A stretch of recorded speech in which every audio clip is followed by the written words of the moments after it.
দিনের প্রথম ওভারে উইকেট, আবার শেষ ওভারে উইকেট। বাংলাদেশ দল সিলেট টেস্টের প্রথম দিনে শুরুতে এবং শেষে ভালো করেছে, তবে মাঝের ওভারগুলোতে ক্যাচ মিসের মহড়ায় বাংলাদেশ দল সফরকারী আয়ারল্যান্ডকে প্রথম দিনে অল আউট করতে সমর্থ হয়নি। 270 রান তুলেছে আয়ারল্যান্ড প্রথম দিন শেষে, 8 উইকেটের কলামে লেখা। এবং এটা নিশ্চিতভাবেই বাংলাদেশ যদি পাঁচটি ক্যাচ না ছাড়তো তাহলে নিশ্চিতভাবেই আরও কমান্ডিং একটা পজিশনে থাকতো। সিলেটের উইকেটটা কেমন ছিল সেই প্রশ্নের জবাবে কিন্তু আয়ারল্যান্ডের ব্যাটিং এবং উইকেট কিপিং কোচ তিনি বলেছেন যে গ্যারি উইলসন তিনি বলেছেন যে এটা বেশ ভালো উইকেট ছিল।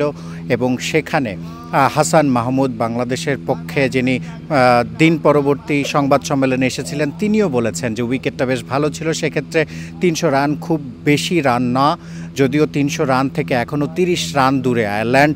সেক্ষেত্রে বাংলাদেশের সম্ভাবনাটা আছে ভালোভাবেই, যদিও যদি বাংলাদেশ মাঠের খেলায় মাঠের মধ্যে পাঁচটি ক্যাচ না ছাড়তো একদিনে, সেটা কিন্তু বাংলাদেশের পক্ষে যেত খুব ভালোভাবে।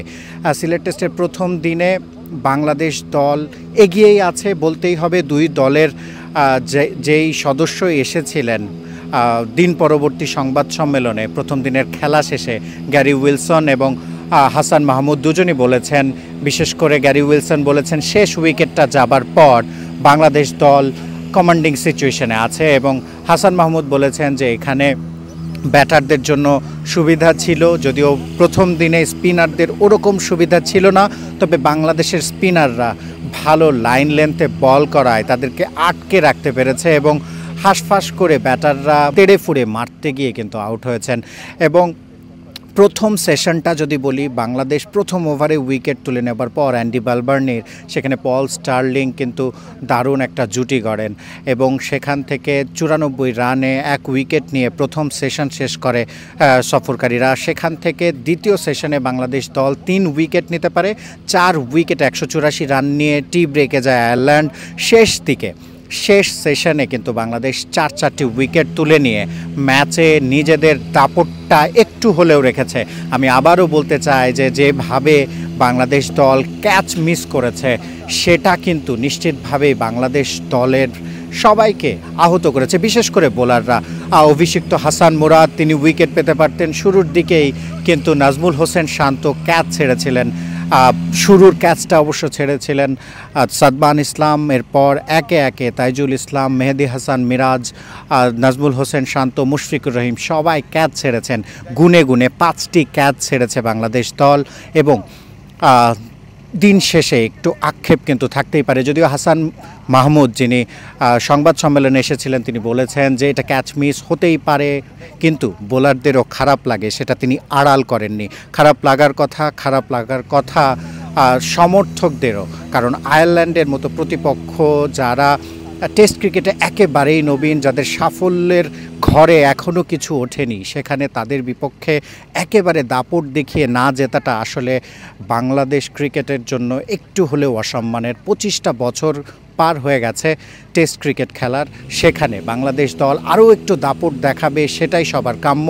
কিন্তু ব্যাটিং বোলিং নয়, ফিল্ডিংটাই কিন্তু কাল হয়ে দাঁড়াচ্ছে এবং বাংলাদেশ দলের জন্য এটা প্রতি ম্যাচ শেষে, প্রতি সিরিজ শেষেই এই প্রশ্নটা কিন্তু আসে, ফিল্ডিং মিস, ক্যাচ মিস, এটা নিয়ে কিন্তু প্রশ্নটা থাকেই।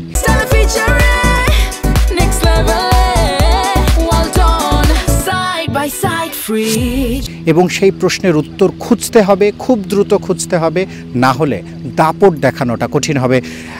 দ্বিতীয় দিনে খুব তাড়াতাড়ি কিন্তু আয়ারল্যান্ডকে অল আউট করে দিতে চাইবে বাংলাদেশ দল। বাকি যে 2 উইকেট আছে, 300 রান হবার আগেই তাদেরকে অল আউট করে দিতে চাইবে নিশ্চিতভাবে বাংলাদেশের বোলাররা। কিন্তু আয়ারল্যান্ড চাইবে রানটা যতটা বাড়িয়ে নেওয়া যায়। গ্যারি উইলসন তো বলছিলেনই, চাইলে তো আমরা 600 রান চাইতে পারি, কিন্তু যতটা সম্ভব রান বাড়িয়ে নিতে হবে। বাংলাদেশের লক্ষ্যটা হবে যত তাড়াতাড়ি সম্ভব আইরিশদেরকে গুটিয়ে দিতে, এরপর বাকিটা সময় ব্যাটিংটা দারুণ করতে। প্রথম ইনিংসের ব্যাটিংটা খুব ক্রুশাল হবে, কারণ হাসান মাহমুদও বলে গেলেন সময় যত গড়াবে ততই কিন্তু স্পিনারদের জন্য সহায়ক হয়ে উঠবে। এই সিলেটের উইকেট। আজও কিন্তু যেটা দেখা গেছে শেষ সেশনে বেশ কিছু সাহায্য পেয়েছেন কিন্তু স্পিনাররা। হাসান মুরাদ 2 উইকেট পেয়েছেন, তাইজুল ইসলাম নিয়েছেন 1 উইকেট, মেহেদি হাসান দিনের সেরা স্পিনার নিয়েছেন 3 উইকেট। তবে দ্বিতীয় দিনে তাদের কাজটা কিন্তু এখনও বাকি, শেষ 2 উইকেট তুলে নিতে হবে যত তাড়াতাড়ি সম্ভব। সেটা কি বাংলাদেশ পারবে? সেই প্রশ্নের উত্তর জানা যাবে আগামীকাল। আপাতত বাংলাদেশ দল আয়ারল্যান্ডের থেকে একটু হলেও এগিয়ে আছে। শিহাব হাসান খান, ক্রিকেট 97, সিলেট।